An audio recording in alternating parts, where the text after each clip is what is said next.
ഇന്ന് മുതൽ 3rd സ്റ്റാൻഡേർഡിലെ maths start ചെയ്യുകയാണ്. നിങ്ങളെല്ലാവരും റെഡിയാണോ? നമുക്ക് തുടങ്ങിയാലോ. ഫസ്റ്റ് യൂണിറ്റ് ലെറ്റ്സ് ഡ്രോ ആണ്. നമ്മൾ ഈ ചാപ്റ്ററിൽ നമ്മൾ പഠിക്കുന്നത് ഷേപ്സിനെ കുറിച്ചാണ്. നിങ്ങൾ 2nd സ്റ്റാൻഡേർഡിൽ ഷേപ്സിനെ കുറിച്ച് പഠിച്ചിട്ടുണ്ടാവും. നമുക്കെന്നാലും ഒന്ന് പറയാം ഏതൊക്കെ ഷേപ്സ് ആണെന്ന്. ഇത് ട്രയാങ്കിൾ ആണ്. ട്രൈ എന്ന് പറഞ്ഞാൽ മൂന്ന് ആംഗിൾ ഉള്ളതിനെ നമ്മൾ ട്രൈ ആംഗിൾ എന്ന് പറയുക. ട്രയാങ്കിളിന് എത്ര സൈഡ്സ് ഉള്ളത്? 3 സൈഡ് അല്ലേ? 3 സൈഡ്സ് ആണ് ട്രയാങ്കിളിനുള്ളത്. അതുപോലെ തന്നെ 3 ആംഗിൾ ആണ്, അല്ലെങ്കിൽ 3 കോർണറുകളാണ് ട്രയാങ്കിളിനുള്ളത്. അടുത്തത് റെക്റ്റാങ്കിൾ ആണ്. റെക്റ്റാങ്കിൾ എന്ന് പറയുമ്പോൾ ഇറ്റ് ഹാസ് 4 സൈഡ്സ് ആണ്. റെക്റ്റാങ്കിൾ ഹാസ് 4 സൈഡ്സ്, 4 സൈഡാണ് റെക്റ്റാങ്കിളിനുള്ളത്. അതുപോലെ തന്നെ 4 കോർണറുകളാണ് റെക്റ്റാങ്കിളിന് ഉള്ളത്. റെക്റ്റാങ്കിളിൻ്റെ പ്രത്യേകത എന്താ? Opposite sides are equal in length ആയിരിക്കും. അതിൻ്റെ ഓപ്പോസിറ്റ് സൈഡ്സ് ഈക്വൽ ആയിരിക്കും. ഈക്വൽ ഇൻ ലെങ്ത് എന്ന് പറഞ്ഞാൽ നീളമാണ്. നീളം ഒരേപോലെ ആയിരിക്കും. അടുത്തത് സർക്കിളാണ്. സർക്കിളിൻ്റെ പ്രത്യേകത എന്താ? Doesn't have sides and corners. സൈഡ്സും കോർണേഴ്സും ഇല്ലാത്തതിന് നമ്മൾ സർക്കിൾ എന്ന് പറയുക. ഫസ്റ്റ് പേജിൽ നമുക്ക് കുറേ പിക്ചേഴ്സ് തന്നിട്ടുണ്ട്. സർക്കിൾ വെച്ചിട്ടും റെക്റ്റാങ്കിൾ വെച്ചിട്ടും ട്രയാങ്കിൾ വെച്ചിട്ടൊക്കെ വരച്ച കുറേ പിക്ചേഴ്സാണ് നമുക്ക് ഫസ്റ്റ് പേജിൽ തന്നിരിക്കുന്നത്. അതൊക്കെ ഒന്ന് നോക്കുക കേട്ടോ. പേജ് നമ്പർ 8 എടുക്കുക. Welcome fest. Anu and Subi are in class 3.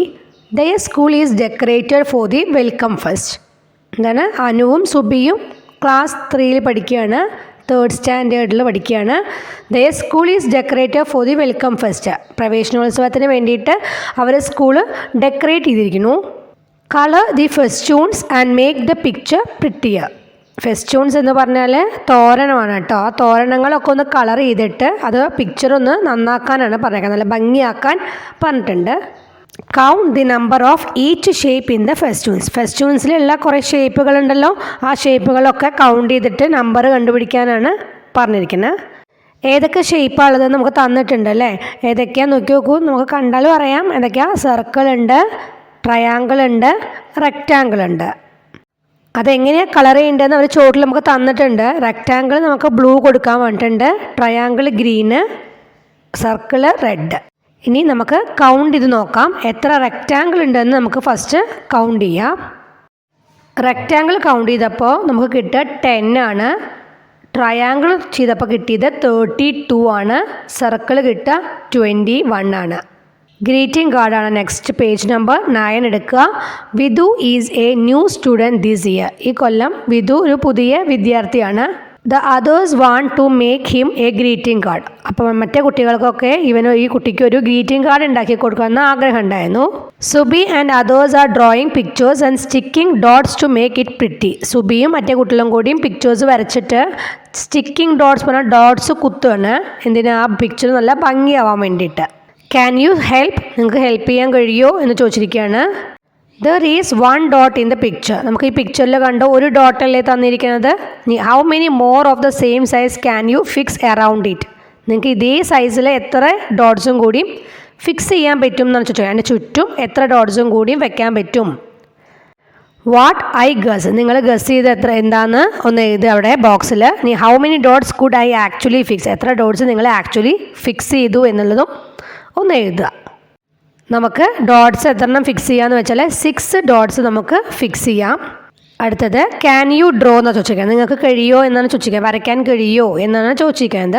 C the picture made with circles, can you colour it എന്നാണ്. പിക്ചർ കണ്ടോ, ചോട്ടിലെ പിക്ചർ കണ്ടോ, സർക്കിളും കൊണ്ട് ഉണ്ടാക്കിയ പിക്ചർ, അത് നിങ്ങൾക്ക് കളർ ചെയ്യാൻ കഴിയോ എന്നാണ് ചോദിച്ചിരിക്കുന്നത്. അത് കളർ ചെയ്യുക. ഇനി ആ പിക്ചറിൽ എത്ര സർക്കിൾസ് ഉണ്ട് എന്ന് ചോദിച്ചാലോ, how many circles are there in the picture ഒന്ന് കൗണ്ട് ചെയ്ത് നോക്കി നോക്കൂ എത്രയാണ് കിട്ടുകയെന്ന്. 12 കിട്ടും. ഒന്ന് കൗണ്ട് ചെയ്ത് നോക്കുക കേട്ടോ. ഫേസ് ഉണ്ട്, ആ വയറുണ്ട്, ചെവികൾ, കൈകൾ, കണ്ണ് കേട്ടോ, ഒക്കെ എല്ലാം കൗണ്ട് ചെയ്യണേ. വാലിൻ്റെ അറ്റത്തുള്ളതും ഒക്കെ കൗണ്ട് ചെയ്യണേ. Draw another picture using circles. Circles വെച്ചിട്ട് വേറൊരു പിക്ചർ വരയ്ക്കാനാണ് പറഞ്ഞിരിക്കുന്നത്. നമുക്ക് ഫസ്റ്റ് പിക്ചറിൽ തന്നെ കുറേ സർക്കിൾ വെച്ചിട്ടൊക്കെ ചിത്രം കാണിച്ചിട്ടുണ്ടല്ലോ, അതിലത്തെ ഏതെങ്കിലും ഒന്ന് വരച്ചാലും മതി. അപ്പോൾ എങ്ങനെ നമുക്ക് സർക്കിൾസ് വരയ്ക്കാം? ബൈ യൂസിങ് കോയിൻസ് അല്ലെങ്കിൽ ഓർ ബാംഗിൾസ് അല്ലേ? വളകൾ യൂസ് ചെയ്തിട്ടോ കോയിൻ യൂസ് ചെയ്തിട്ടോ, അല്ലെങ്കിൽ we can draw circles with any other things which have A round shape. Round ഷേപ്പിലുള്ള ഏത് തിങ്സ് വെച്ചിട്ടും നമുക്ക് എന്ത് ചെയ്യാം, സർക്കിൾസ് വരയ്ക്കാം. നെക്സ്റ്റ് പേജ് നമ്പർ 10 എടുക്കുക. അല്ലെ ഷേപ്സ് ഇൻ എ ബോട്ട്. ഒരു ബോട്ടിലുള്ള ഷേപ്സ് ആണ് കേട്ടോ. Vidhu like the card, he gave them a paper boat he made. വിധുവിന് നല്ല ഇഷ്ടപ്പെട്ടു ആ കാർഡ്. അവർ ഗ്രീറ്റിംഗ് കാർഡ് ഉണ്ടാക്കി കൊടുത്തില്ലേ, ആ കാർഡ് ഇഷ്ടപ്പെട്ടു. അപ്പോൾ അവൻ എന്ത് ചെയ്തു, അവർക്ക് വേണ്ടിയിട്ട് ഒരു പേപ്പർ ബോട്ട് ഉണ്ടാക്കി കൊടുത്തു അല്ലേ. അത് നമുക്ക് തന്നിട്ടുണ്ട്, പേപ്പർ ബോട്ട് നമുക്ക് തന്നിട്ടുണ്ട്. ഇനി എന്താ പറഞ്ഞിരിക്കുന്നത്, അൺഫോൾഡ് ദ ബോട്ട്. അൺഫോൾഡ് ചെയ്യുക എന്ന് പറഞ്ഞാൽ തുറക്കാൻ. ആ ബോട്ട് ഉണ്ടാക്കിയ പേപ്പർ തുറക്കുക. What shapes do you see? എന്ത് ഷേപ്സാണ് നിങ്ങൾക്ക് അതിൽ കാണാൻ പറ്റുന്നത്? Write the number of each in this table. അതിൽ ഓരോ നമ്പറുകളും ഈ ഷേപ്പിൻ്റെ നമ്പറുകളും കൗണ്ട് ചെയ്തിട്ട് ടേബിളിൽ എഴുതാനാണ് പറഞ്ഞിരിക്കുന്നത്. നിങ്ങൾക്ക് ഏതൊക്കെ ഷേപ്സാണ് നമുക്ക് തന്നിട്ടുണ്ടല്ലേ, കാണാൻ പറ്റുന്നത് ഏതൊക്കെയാണെന്ന് മനസ്സിലാവുന്നുണ്ടല്ലോ. എന്താ, റെക്റ്റാങ്കിളും ഉണ്ട്, ട്രയാങ്കിളും ഉണ്ട്, സർക്കിളൊന്നും ഇല്ല അല്ലേ. നമ്മൾ നോക്കിയപ്പോൾ എത്രയാണ് കിട്ടിയെന്ന് വെച്ചാൽ റെക്റ്റാങ്കിൾ 4ഉം ട്രയാങ്കിൾ 10ഉമാണ്. അത് എങ്ങനെയാണ് കിട്ടിയെന്നുള്ളത് ഇവിടെ പിക്ചറിൽ കാണിച്ചിട്ടുണ്ട്. നിങ്ങളത് നന്നായി നോക്കുക, അപ്പോൾ നിങ്ങൾക്ക് മനസ്സിലാവും. Anu unfolded the boat and cut along the folds. See how she pasted the shapes in her notebook. എന്താ പറഞ്ഞിരിക്കുന്നത്, അനു എന്ത് ചെയ്തു, ഈ ബോട്ടിനെ അൺഫോൾഡ് ചെയ്തു. ബോട്ട് പേപ്പർ ബോട്ട് ഉണ്ടാക്കി കൊടുത്തത് അൺഫോൾഡ് ചെയ്തു പറഞ്ഞാൽ തുറന്നു. എന്നിട്ട് എന്ത് ചെയ്തു, cut along the folds. Fold എന്ന് പറഞ്ഞാൽ മടക്കിൻ്റെ ആ മടക്ക് കൂടെ കട്ട് ചെയ്തു, മുറിച്ചു. See how she pasted the shapes in her notebook. ആ കുട്ടി അവളുടെ നോട്ട്ബുക്കിൽ പേസ്റ്റ് ചെയ്ത് എങ്ങനെയാണെന്ന് നോക്കാനാണ് പറഞ്ഞിരിക്കുന്നത്. Like these paste these in different ways and make more pictures. ഇങ്ങനെ വെട്ടിക്കെട്ടിയ ആ ഷേപ്സ് വെച്ചിട്ട് ഏതെങ്കിലുമൊക്കെ ഡിഫറെൻറ്റ് വേസിൽ ഡിഫറെൻറ്റ് രീതിയിൽ നിങ്ങൾക്ക് എന്ത് ചെയ്യാം, പേസ്റ്റ് ചെയ്യാം എന്ന് പറഞ്ഞിരിക്കാനായിട്ട് കുറേ പിക്ചേഴ്സ് ഉണ്ടാക്കാനാണ് പറഞ്ഞത്. അത് നിങ്ങൾ സ്വയം ചെയ്ത് നോക്കുക കേട്ടോ. ഇന്നത്തെ ക്ലാസ് കഴിഞ്ഞു. നമുക്കിനി അടുത്ത ക്ലാസ്സിൽ കാണാം. ബൈ.